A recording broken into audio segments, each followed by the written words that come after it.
Hello everyone, I am Arpita. Welcome to room to geography. तो आज हम डिस्कस करेंगे अबाउट जॉइंट फॉरेस्ट मैनेजमेंट।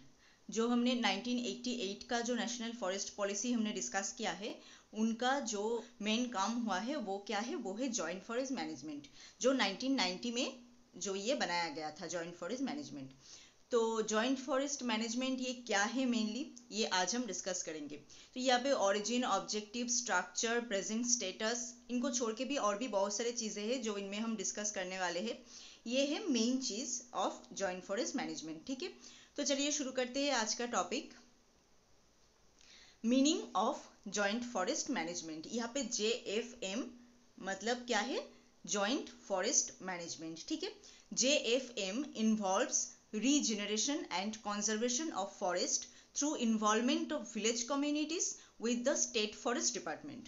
तो joint forest management में mainly क्या कहे गए हैं कि involvement of village communities with state forest department। तो फॉरेस्ट को कैसे आपको रीजनरेशन, कंजर्वेशन ये सब करना है, विलेज कम्युनिटी के साथ जो स्टेट फॉरेस्ट डिपार्टमेंट जो है उनके साथ, इन दोनों को एक साथ मिलके ये फॉरेस्ट कंजर्वेशन जो करना है उसे ही हम जॉइंट फॉरेस्ट मैनेजमेंट कहते हैं।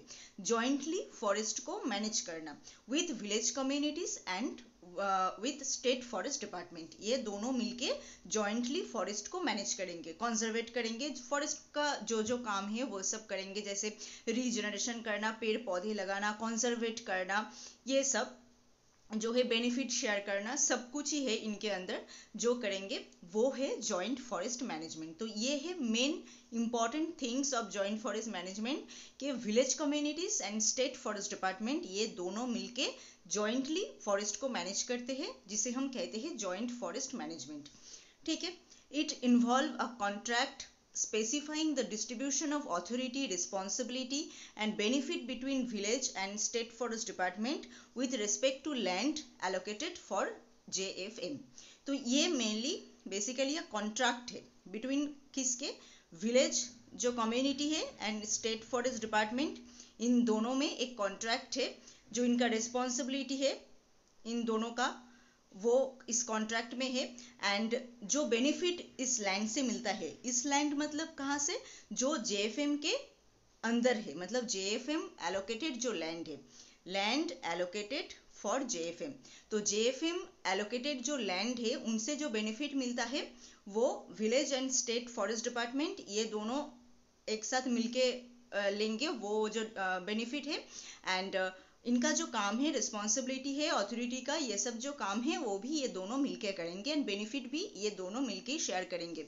जितना JFM के अंदर जितना लैंड है उनका जो बेनिफिट है। ठीक है, develop relationship between fringe forest group and forest department on the basis of mutual trust and jointly defined role and responsibilities for forest protection and development। तो ये क्या डेवलप करता है, ये जो मतलब जॉइंट फॉरेस्ट मैनेजमेंट, ये फ्रिंज फॉरेस्ट जो ग्रुप है, मतलब फॉरेस्ट का साइड का जो एरिया है, उनका जो ग्रुप एरिया है, उनके साथ फॉरेस्ट डिपार्टमेंट का जो लोग है, उन दोनों के बीच में रिलेशन अच्छा बनाता है, यहाँ पे रिलेशन डेवलप करता है विथ क्या, mutual trust and jointly defined role and responsibilities. दोनों में म्यूचुअली ट्रस्ट होना बहुत ज़रूरी है, क्योंकि दोनों को एक साथ मिलके यहाँ पे काम करना है, तो म्यूचुअल ट्रस्ट बहुत इंपॉर्टेंट है यहाँ पे। एंड दोनों मिलके इस फॉरेस्ट के लिए जो रोल है, रिस्पॉन्सिबिलिटी से दोनों एक साथ मिलके निभा रहे हैं यहाँ पे। तो इसलिए जो फ्रिंज फॉरेस्ट ग्रुप है एंड जो फॉरेस्ट डिपार्टमेंट है, इन दोनों के बीच में रिलेशनशिप जो है वो डेवलप कर रहा है, मतलब अच्छा बन रहा है। And forest protection and development के लिए ये दोनों एक साथ मिलके काम कर रहा है। तो meaning of joint forest management इनमें क्या है, village community and state forest department ये दोनों जॉइंटली मिलके फॉरेस्ट का कंजर्वेशन, रीजनरेशन, ये सब काम जो करते हैं उसे हम जॉइंट फॉरेस्ट मैनेजमेंट कहते हैं। ये दोनों एक साथ मिलके उनका रिस्पॉन्सिबिलिटीज, रोल्स जो है शेयर करते हैं, मतलब एक साथ मिलके करते हैं। एंड जो बेनिफिट यहाँ से निकलता है, मतलब JFM एलोकेटेड जो लैंड है, जितना लैंड JFM के अंदर है, उनसे जो बेनिफिट निकलता है वो सब ये दो एक साथ मिलके मतलब शेयर करके लेते हैं, जैसे village communities and state forest department एक साथ शेयर करते हैं। ठीक है, तो ये गया meaning of JFM। I think ये पार्ट आपको समझ में आ गया है। नेक्स्ट क्या है, origin. JFM originated in West Bengal Arabari, West Bengal के आराबाड़ी में इन 1980, ठीक है। उनके बाद हरियाणा में ये जो है जॉइंट फॉरेस्ट मैनेजमेंट ये किया गया था, किसके लिए? Prevent soil erosion and deforestation, इस काम के लिए यहाँ पे जॉइंट फॉरेस्ट मैनेजमेंट यहाँ पे किया गए थे। Officially the state of Odisha remain the first to pass the first resolution of JFM। तो ऑफिशियली किसने ये काम किया है? ओडिशा जो है ऑफिशियली ओडिशा में ये पास हुआ है। जॉइंट फॉरेस्ट मैनेजमेंट रेजोल्यूशन का जो फर्स्ट रेजोल्यूशन है वो ऑफिशियली पास हुआ है सबसे पहले ओडिशा में, ठीक है। तो ओरिजिन हुआ है ये 1980s के टाइम पे वेस्ट बंगाल में ये ओरिजिन हुआ है, उनके बाद हरियाणा में इनका काम हुआ है एंड ऑफिशियली ये हुआ है उड़ीसा में। इनका जो फर्स्ट रेजोल्यूशन है जॉइंट फॉरेस्ट मैनेजमेंट का वो ऑफिशियली हुआ है उड़ीसा में, ठीक है।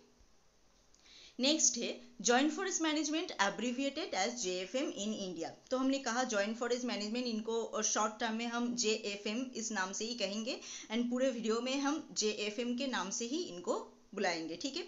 Partnership in forest movement involving both the forest department and local communities. तो local communities and forest department इन दोनों के बीच में यहाँ पे पार्टनरशिप होता है क्योंकि दोनों मिलके काम करते हैं। The policies and objective of JFM are detail in the national forest policy 1988 and JFM guideline of 1990 of the government of India.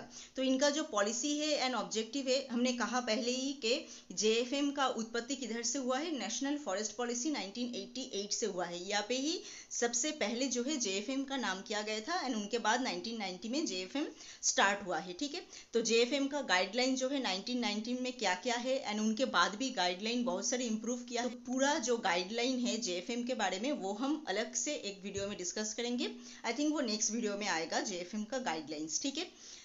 तो policies and objective of JFM कहाँ पे दिया गया है? Guideline of 1990 and national forest policy 1988। यहाँ पे इनका जो पॉलिसी है, ऑब्जेक्टिव है, ये सब यहाँ पे डिटेल में दिया गया है। Scheme very from state to state and are known by different name in different Indian language. Joint forest जो स्कीम है स्टेट टू स्टेट ये वेरी करता है। ऑब्वियसली एक स्टेट एंड दूसरा स्टेट दोनों के बीच में बहुत ही डिफरेंस है, दोनों के बीच में, दो स्टेट के बीच में बहुत डिफरेंस है। फॉरेस्ट का क्वालिटी, लैंड का क्वालिटी, फॉरेस्ट कितना है एंड उनसे क्या क्या प्रोड्यूसेस आते हैं, सभी में ही अलग अलग है सभी स्टेट में। तो इसलिए स्कीम भी स्टेट टू स्टेट वेरी करता है। नेक्स्ट क्या है? अब village community known as forest protection committee. तो यहाँ पे जो विलेज कम्युनिटी हम अब तक कह रहे थे कि village community and state forest department इन दोनों के बीच में दोनों एक साथ मिलके ये काम करते हैं। विलेज कम्युनिटी को हम यहाँ पे किस नाम से जानते हैं? फॉरेस्ट प्रोटेक्शन कमेटी, ठीक है। इस नाम से हम इसको यहाँ पे जानते हैं, forest protection committee. Villagers agree to assist in the safeguarding of forest resource through protection from fire, grazing and illegal harvesting। तो villagers क्या करते हैं? यहाँ पे असिस्ट करते हैं किस काम के लिए? फॉरेस्ट को सेव करना। किस किस चीज से फॉरेस्ट को ये सेव करते हैं? जैसे fire, grazing and illegal harvesting, ये सब चीज फॉरेस्ट में ना हो, ये सब देखते हैं विलेजर्स यहाँ पे। And in exchange they receive non timber forest product and a share of the revenue from the sale of timber product. ये सब जो काम है ये करते हैं, इनके बदले में ये इसको क्या मिलते हैं? जो नॉन टिम्बर फॉरेस्ट प्रोडक्ट है वो इसे मिलता है एंड शेयर मिलता है। जो जितना टिम्बर यहाँ पे सेल होता है उनका एक शेयर इसे मिलता है, ठीक है। तो विलेजर्स यहाँ पे क्या काम करते हैं? फॉरेस्ट को सेव करना, फॉरेस्ट का जो रिसोर्स है उनको सेव करते हैं यहाँ पे फ्रॉम किस किस चीज से? फायर, ग्रेजिंग, इलीगल हार्वेस्टिंग, इन सब से, इलीगल काम जो फॉरेस्ट में होता है इन सब चीज़ों से ये फॉरेस्ट को प्रोटेक्ट करते हैं एंड उनके बदले में फॉरेस्ट से ये नॉन टिम्बर जो फॉरेस्ट प्रोडक्ट है वो सब लेते हैं। टिम्बर को छोड़ के जो जो फॉरेस्ट प्रोडक्ट होते हैं उसे हम नॉन टिम्बर फॉरेस्ट प्रोडक्ट कहते हैं एंड टिम्बर जितना सेल होता है यहाँ पे उनका एक शेयर परसेंटेज इसे मिलता है। The criteria of land to be brought under JFM are mostly degraded forest land except in case of Madhya Pradesh where good forest area are also worked under JFM। तो JFM के अंदर mainly जो land है वो mostly है degraded forest land. Degraded forest land को ही mainly ये चुना है जॉइंट फॉरेस्ट मैनेजमेंट के लिए, जैसे कि लैंड का डेवलपमेंट हो, इसलिए डिग्रेडेड फॉरेस्ट लैंड को यहाँ पे चुना गया है। बट मध्य प्रदेश में गुड फॉरेस्ट एरिया जो होता है मतलब अच्छा जो लैंड एरिया होता है वो भी जेएफएम के अंदर है। यहाँ पे क्या है, पार्टनरशिप होता है यहाँ पे mainly forest department and local communities, इन दोनों के बीच में। यहाँ का जो पॉलिसी ऑब्जेक्टिव है वो सब national forest policy and guideline में दिया गया है। स्टेट टू स्टेट ये जो स्कीम है ये वेरी करते हैं। एंड जो विलेज कम्युनिटी है यहाँ पे फॉरेस्ट प्रोटेक्शन कम्युनिटी के नाम से जाना जाता है। विलेजर्स क्या करते हैं, फायर, ग्रेजिंग, इलीगल हार्वेस्टिंग, इन सब चीज से फॉरेस्ट को सेव करते हैं। उनके बदले में फॉरेस्ट से टिम्बर जो सेल होता है उनका परसेंटेज ऑफ शेयर वो लेता है। And non timber forest product वो भी लेता है। एंड जेएफएम के अंदर जो लैंड मेनली लिया गया है वो मेनली है degraded forest land. And Madhya Pradesh में good forest area also worked under JFM. ठीक है, नेक्स्ट क्या है, ऑब्जेक्टिव ऑफ जेएफएम। यहाँ पे क्या है, primary objective of JFM is to ensure sustainable use of forest to meet local needs equitably while ensuring environmental sustainability. तो प्राइमरी ऑब्जेक्टिव तो मेनली है ये ही, सभी जो नेशनल पॉलिसी है, पॉलिसी 1952, 1988, सभी में यही मेन ऑब्जेक्टिव है कि जो फॉरेस्ट का जो प्रोड्यूसेस है उनको आप सस्टेनेबल यूज करें, फॉरेस्ट का प्रोड्यूसेस। ठीक है, लोकल नीड्स भी मतलब मीट हो पाए एंड उनके साथ साथ वो सस्टेन्ड यूज भी हो, मतलब फ्यूचर के लिए रख के यूज भी करे। ठीक है, तो यहाँ पे सस्टेनेबल यूज ऑफ फॉरेस्ट के बारे में कहा गया है प्राइमरी ऑब्जेक्टिव में। To elicit active participation of villagers in creation, management and protection of plantation. एंड इनके वजह से क्या होता है, यहाँ पे विलेजर्स भी काम करते हैं, उनका एक्टिव पार्टिसिपेशन होता है यहाँ पे फॉरेस्ट को प्रोटेक्ट करना, प्लांटेशन को प्रोटेक्ट करना, फॉरेस्ट को मैनेज करना, इन सब काम में विलेजर्स का एक्टिव पार्टिसिपेशन होता है। यानी इनके वजह से विलेजर्स को ये पता भी चलता है कि फॉरेस्ट को कैसे प्रोटेक्ट करना होता है, क्यों प्रोटेक्ट करना होता है, तो ये सब काम इसके वजह से होता है। To analyze the history of forest use and management, forest कैसे यूज किया जाए एंड उनका मैनेजमेंट किया जाए कैसे, एंड हिस्ट्री में मतलब पास्ट में कैसे ये होता था, ये सब यहाँ पे एनालाइज होता है। Analyse the social and economic characteristics of forest user and inter relationship of this factor. तो फॉरेस्ट से जो चीज़ें निकलता है उनको जो यूज़ करते हैं, मतलब फॉरेस्ट यूजर जो है उनका सोशल एंड इकोनॉमिक कैरेक्टरिस्टिक्स भी यहाँ पे एनालाइज होता है, वो सब लोग कैसा है एंड उनका रिलेशनशिप कैसा है, तो ये सब चीज़ भी यहाँ पे होता है। To analyze the relevance of appropriate cultural factor, cultural factor भी लोगों का कैसा कैसा है वो भी यहाँ पे एनालाइज होता है। To appraise the perspective of forest user and forestry staff, जो फॉरेस्ट यूजर है मतलब फॉरेस्ट से चीज़ें लेके यूज करते हैं, एंड फॉरेस्ट्री जो स्टाफ है उनका पर्सपेक्टिव क्या है, फॉरेस्ट के तरफ उनका पर्सपेक्टिव क्या है, मतलब फॉरेस्ट को वो कैसे देखता है, फॉरेस्ट को मैनेज करना मतलब मैनेज करते हैं कि नहीं, फॉरेस्ट को कंजर्वेट करते हैं कि नहीं, उनका पर्सपेक्टिव फॉरेस्ट के तरफ कैसा है, वो भी सब यहाँ पे होता है ऑब्जेक्टिव में। मतलब जेएफएम के होने की वजह से ये सब भी यहाँ पे होता है। तो ऑब्जेक्टिव में मेनली क्या है, sustainable use of forest to meet local need, local need आपको मीट करना है, उनके साथ साथ फ्यूचर के लिए आपको बचा के भी रखना है, एंड एनवायरमेंटल सस्टेनेबिलिटी को भी आपको इंश्योर करना है। ठीक है, एंड विलेजर्स का एक्टिव पार्टिसिपेशन यहाँ पे होता है, क्योंकि विलेजर्स जो है इस काम के लिए यहाँ पे काम करता है, तो इनकी वजह से फॉरेस्ट का मैनेजमेंट कैसे होता है, उनका प्रोटेक्ट करना कैसे होता है, ये सब वो उसे पता चलता है। तो एक्टिव पार्टिसिपेशन फॉरेस्ट की तरफ इनसे होता है। एंड फॉरेस्ट का मैनेजमेंट हिस्ट्री में कैसा होता था, पास्ट में कैसा होता था, वो सब यहाँ पे एनालाइज होता है। फॉरेस्ट का चीज़ें जो सब यूज करता है उनका social and economic characteristics, cultural characteristics, ये सब कैसा होता है वो सब भी यहाँ पे डिस्कस होता है। एंड जो फॉरेस्ट यूजर एंड फॉरेस्ट जो स्टाफ है उनका पर्सपेक्टिव क्या है फॉरेस्ट के तरफ, वो सब भी यहाँ पे एनालाइज करना, ये सब जेएफएम के ऑब्जेक्टिव के अंदर है। नेक्स्ट क्या है, स्ट्रक्चर ऑफ जेएफएम। जेएफएम जो कमिटी होता है उनका स्ट्रक्चर क्या है, जेएफएम कमिटी के अंदर क्या क्या होता है एंड क्या क्या मतलब कौन कौन सा लोग होता है इनके अंदर, कैसे ये प्रोसेस होता है, ये सब है स्ट्रक्चर के अंदर। तो जेएफएम का स्ट्रक्चर क्या है, जॉइंट फॉरेस्ट मैनेजमेंट का structure is varied from state to state. Obviously state to state forest का कैरेक्टरिस्टिक्स भी अलग है, लोगों का कैरेक्टरिस्टिक्स अलग है, प्लेस अलग है, एनवायरमेंट अलग है, तो स्ट्रक्चर भी अलग अलग होगा। ठीक है, the base of the JFM structure is forest protection committee. हमने कहा था फॉरेस्ट प्रोटेक्शन कमिटी ये क्या है, एफपीसी, ये जो विलेज कम्युनिटी है उनको ही हम फॉरेस्ट प्रोटेक्शन कमिटी कहते हैं। And this body include a general body and A code. तो JFM स्ट्रक्चर का मेन बेस क्या है, ये FPC फॉरेस्ट प्रोटेक्शन कमेटी, इनका भी दोनों पार्ट है, दो पार्ट है, एक है जनरल बॉडी एंड एक है कोड। एग्जीक्यूटिव और management committee elected by the general body. तो यहाँ का जो एग्जीक्यूटिव कमेटी है एंड मैनेजमेंट जो कमेटी है वो जनरल बॉडी के द्वारा इलेक्टेड होता है, ठीक है। General body comprises eligible member of the village, village का जो एलिजिबल मेंबर है वो उनसे ही जनरल बॉडी जो है वो बनता है। मोस्टली एडल्ट जो है वो इस काम के लिए एलिजिबल है।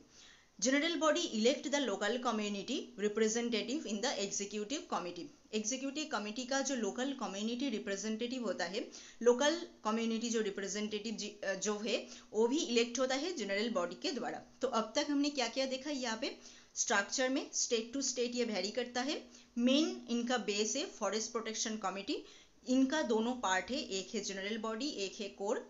General body executive and management committee जो है वो जनरल बॉडी इलेक्ट करता है, मतलब जनरल बॉडी के द्वारा वो इलेक्टेड होता है।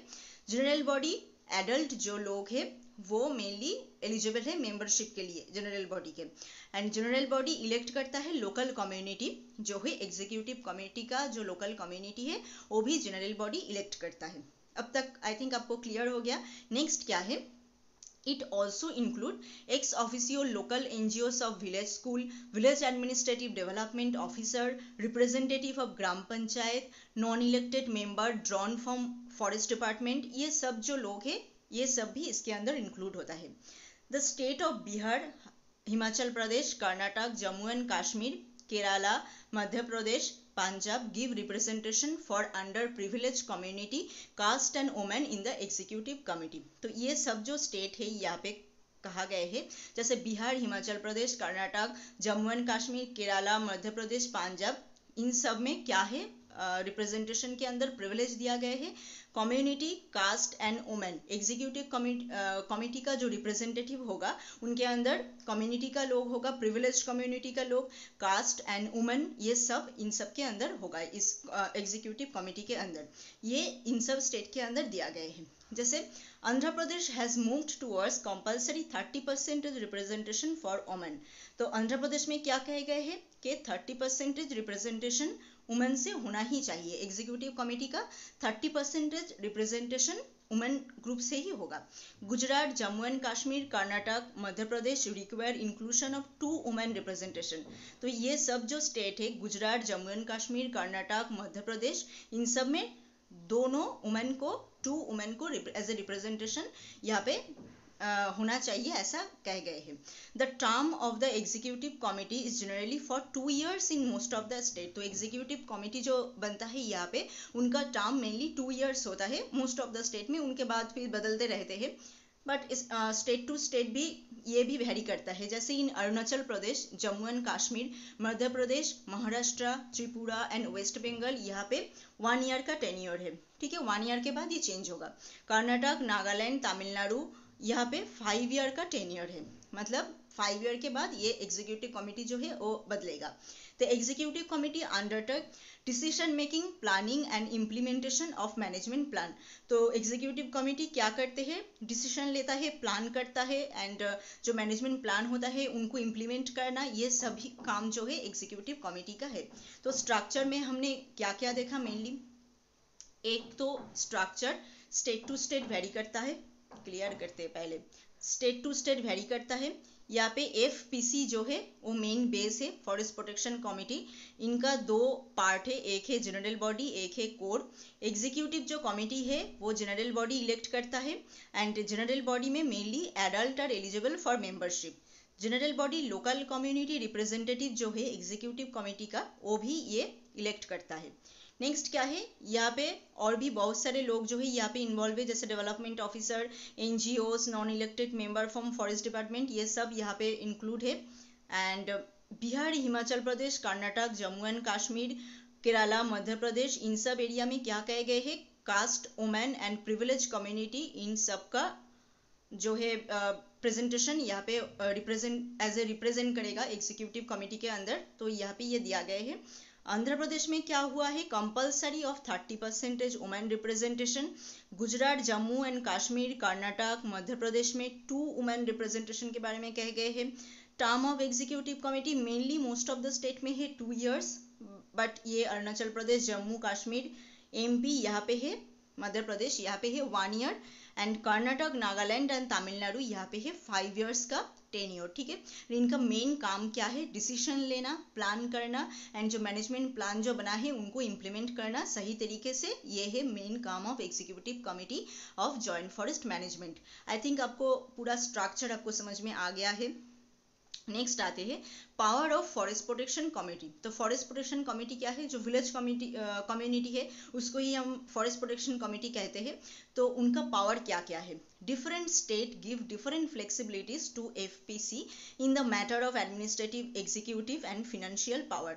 तो डिफरेंट स्टेट में डिफरेंट टाइप ऑफ पावर है इनका, फ्लेक्सिबिलिटी बहुत सारे अलग अलग होता है। Financial power, executive, administrative power जो है वो सब स्टेट टू स्टेट वेरी करता है। Standard parameter of power granted to forest protection committee can be broadly categorize. तो स्टैंडर्ड जो पैरामीटर है, मतलब ये जो चीज़ है ये सभी स्टेट में सेम है।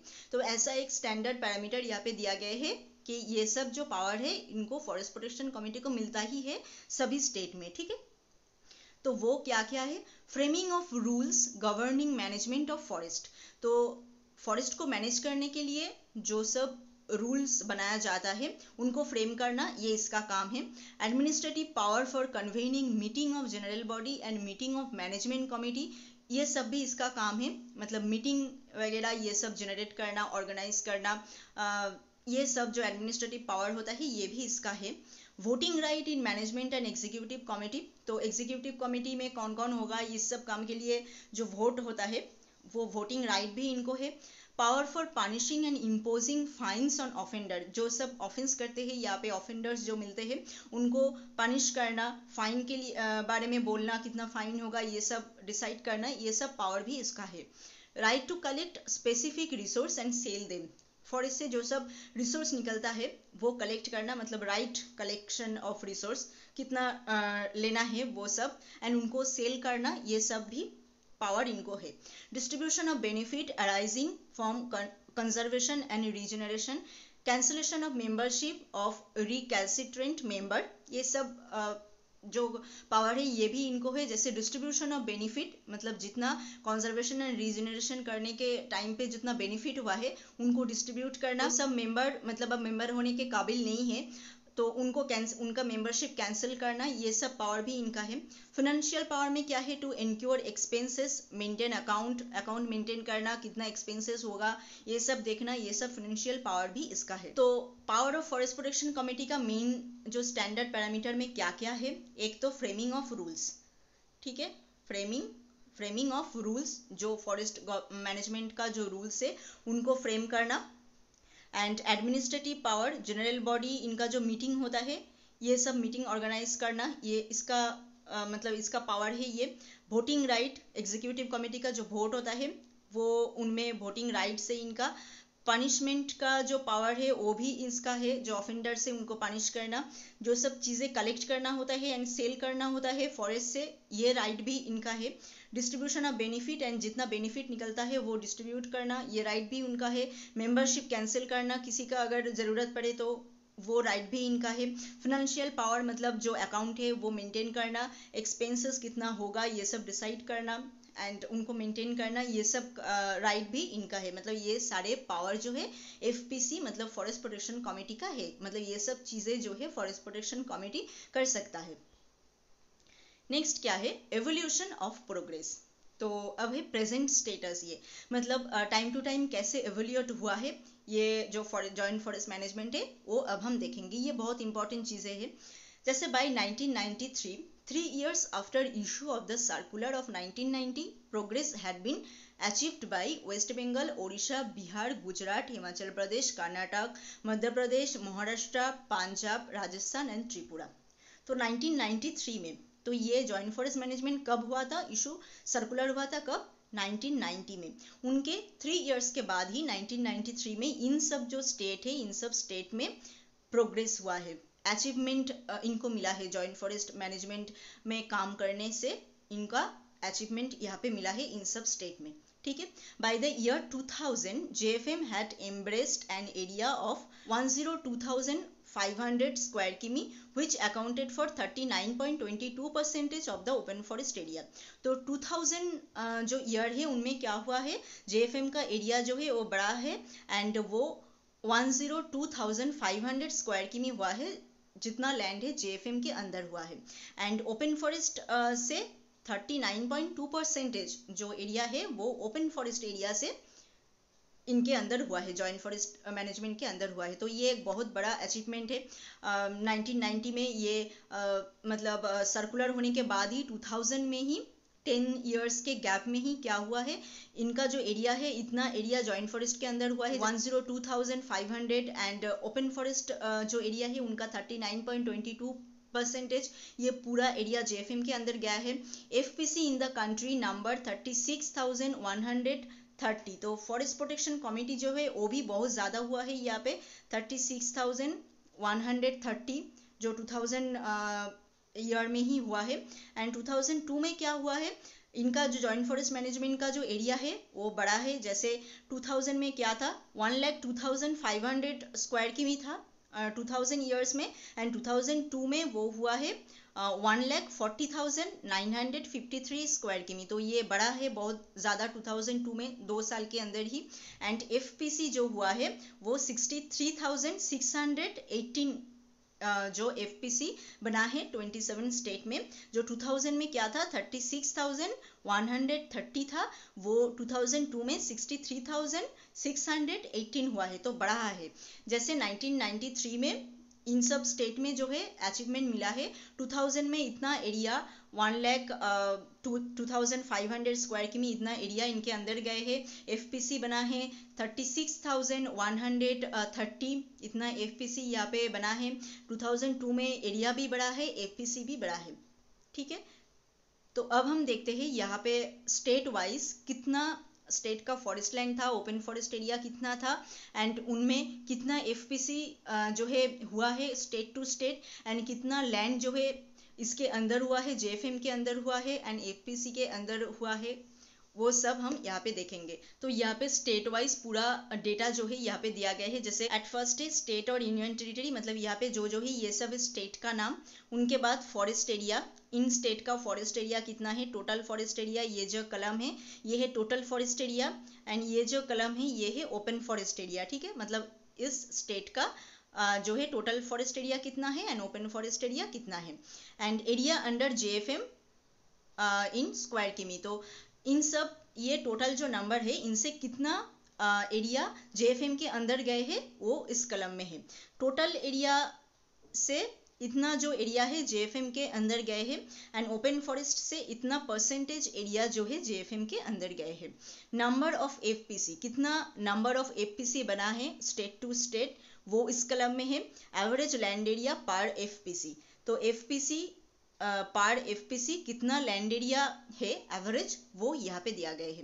तो टोटल में हम देखेंगे स्टेट टू स्टेट, आप देखना यहाँ पे पूरा दे दिया है हमने, मैं और डिटेल में नहीं बोल रही हूँ। जैसे मैं एक बोल देती हूँ, जैसे आंध्र प्रदेश ये एक स्टेट है, इनका टोटल फॉरेस्ट एरिया 43,290 है एंड ओपन फॉरेस्ट एरिया है 19,859 एंड JFM के अंदर टोटल एरिया है 16,322 एंड ओपन फॉरेस्ट का 82.19% जो है JFM के अंदर है।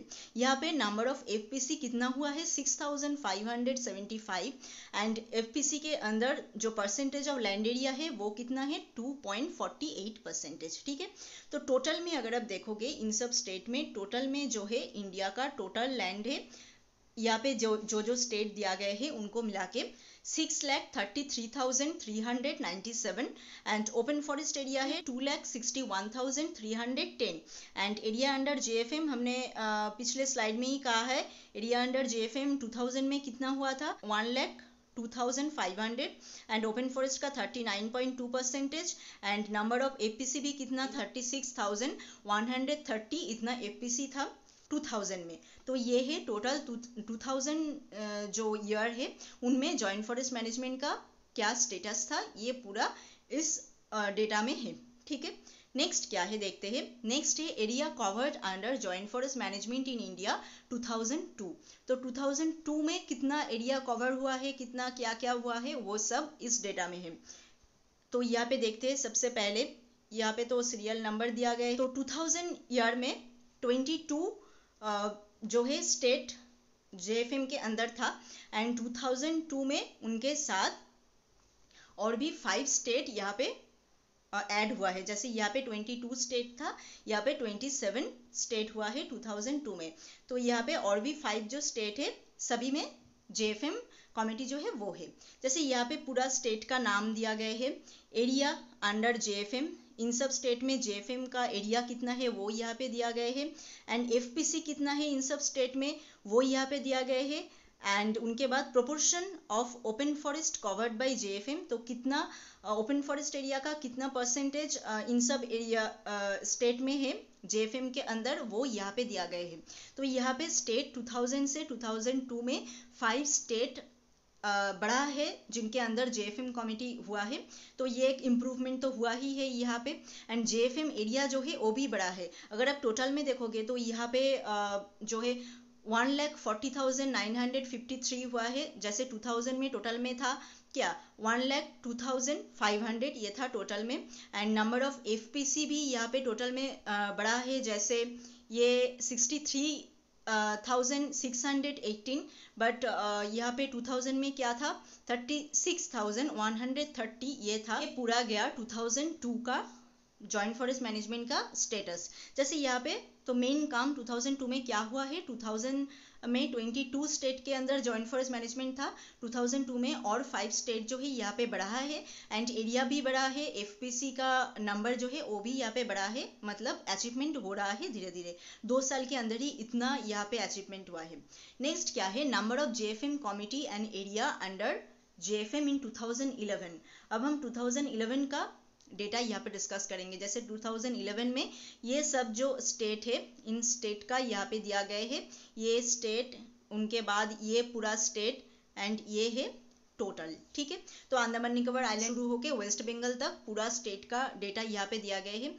ये है JFM कमेटी, इन सब स्टेट में कितना JFM कमेटी है वो यहाँ पे दिया गया है। जैसे अंडमान निकोबार आइलैंड में 4 है JFM कमेटी, मणिपुर में यहाँ पे 665 है JFM कमेटी। ऐसे करके पूरा जो यहाँ पे स्टेट का है, हर स्टेट का सेम ही है, अलग अलग है। जैसे आंध्र प्रदेश का 7,718, ये एक के बाद एक जो है ऐसे ही है। ठीक है, एरिया अंडर JFM, इन सब स्टेट में JFM का एरिया कितना है 2012 में वो भी यहाँ पे दिया गया है। ये है एक, तो यहाँ पे अंडमान निकोबार आइलैंड में 262 हेक्टर जो एरिया है वो JFM के अंदर है। यहाँ पे और भी सब जो है सेम ही है, यहाँ पे सबका डेटा उसके साइड में ही है। तो टोटल में अगर आप देखोगे JFM कमेटी कितना हुआ है, ऐसे 1,18,213 हुआ है JFM कमेटी।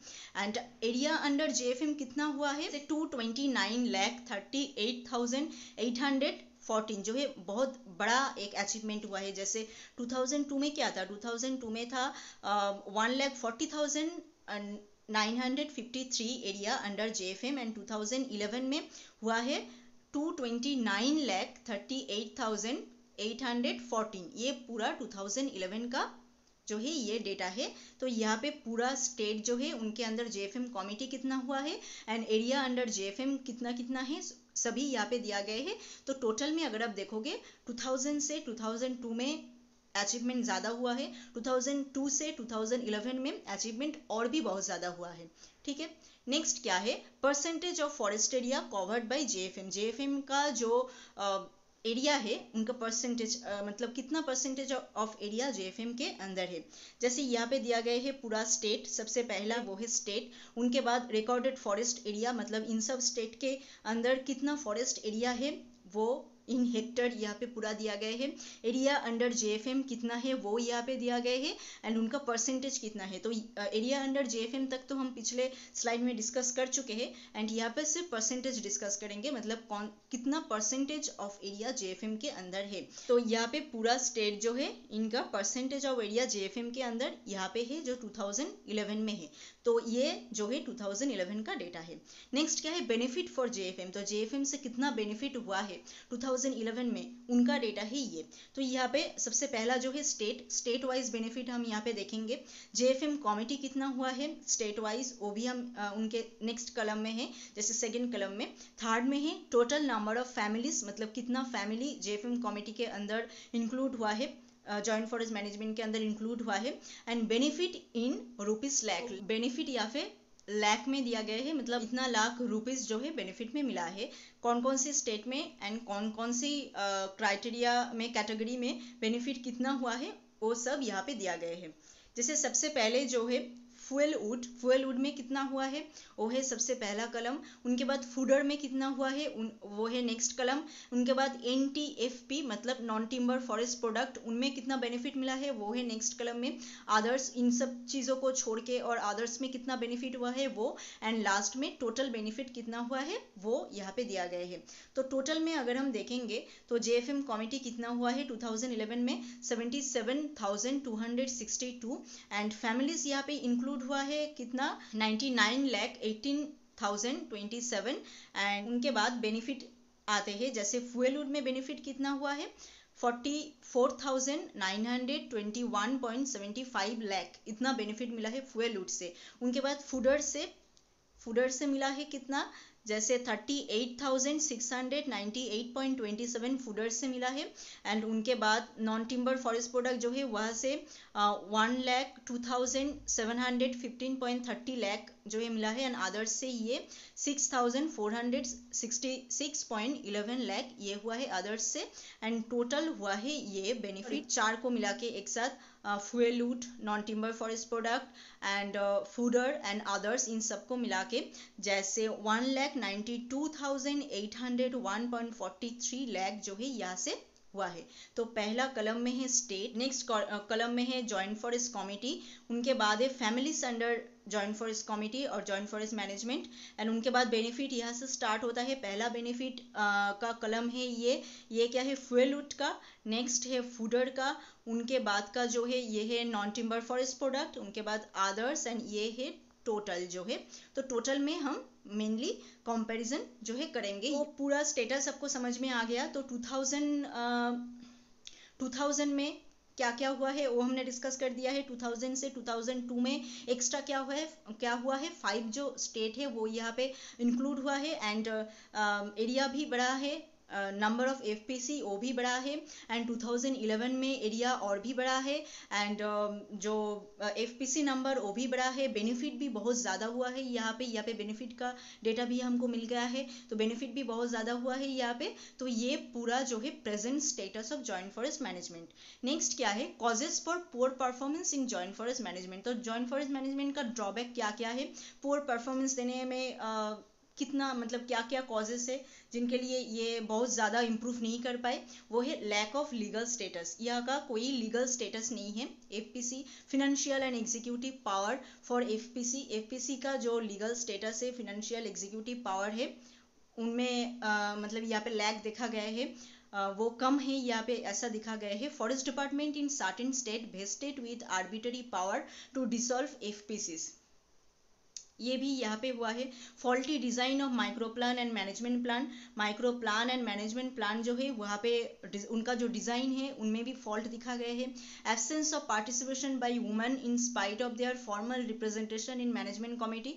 तो मैनेजमेंट कमिटी में हमने कहा था स्ट्रक्चर में वुमेन के लिए रिप्रेजेंटेशन यहाँ पे कितना होगा वो यहाँ पे दिया गया है स्टेट टू स्टेट, बट उनका जो पार्टिसिपेशन है, जो मीटिंग वगैरह ये सब जब होता है उनमें वुमेन का जो है एब्सेंस दिखा जाता है बहुत ज़्यादा। तो ये एक जो है पुअर परफॉर्मेंस तो है ही, ड्रॉबैक तो है ही। एक्सेसिव रेगुलेशन, बहुत ज़्यादा रेगुलेशन जो इनको बिगड़ दिया है। Inadequate remuneration for local communities from JFM activity, तो ये भी है एक चीज़ यहाँ पे। Inter and intra community conflict that hamper FPC functioning, इनके अंदर जो कॉन्फ्लिक्ट है मतलब FPC के अंदर and FPC and state department, इन दोनों के बीच में, इनके वजह से भी ये जॉइंट फॉरेस्ट मैनेजमेंट ज़्यादा काम नहीं कर पाए। Denial of right to disposal over valuable NTFP for local communities, जो लोकल कम्युनिटीज़ का जो राइट है NTFP पर, मतलब नॉन टिम्बर फॉरेस्ट प्रोडक्ट पर, उनका जो राइट है वो भी मतलब ज़्यादा वैल्यू नहीं होता है यहाँ पे। तो ये भी एक कारण है जिनके वजह से ये जॉइंट फॉरेस्ट मैनेजमेंट ज़्यादा काम नहीं कर पाए। तो ये है पूरा जॉइंट फॉरेस्ट मैनेजमेंट जो हमने आज डिस्कस किया है। एंड इनका जो गाइडलाइन जो दिया गया है 1919 में एंड उनके बाद भी 2 बार इनका गाइडलाइन जो है इम्प्रूव हुआ है, वो सब हम नेक्स्ट वीडियो में डिस्कस करेंगे। तो जॉइंट फॉरेस्ट मैनेजमेंट में आपको समझ में आ गया यहाँ पे हमने क्या क्या डिस्कस किया आज। सबसे पहले तो है मीनिंग डिस्कस किया। इनका मीनिंग क्या है? मेन तो है village community and state forest department, ये दोनों जो है एक साथ मिलके ये काम करेंगे एंड इनका जो बेनिफिट है वो भी दोनों एक साथ मिलके शेयर करेंगे। ओरिजिन उड़ीसा में ऑफिशियली इनका जो फर्स्ट रेजोल्यूशन है JFM का, वो ऑफिशियली हुआ है उड़ीसा में। एंड उनके बाद ऑब्जेक्टिव भी यहाँ पे दिया गया है।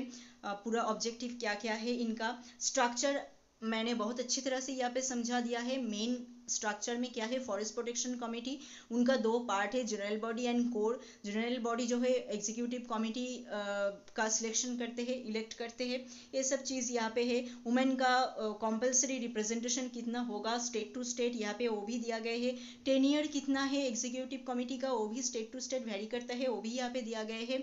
एंड फॉरेस्ट प्रोटेक्शन कमेटी का पावर क्या क्या है वो सब यहाँ पे दिया गया है।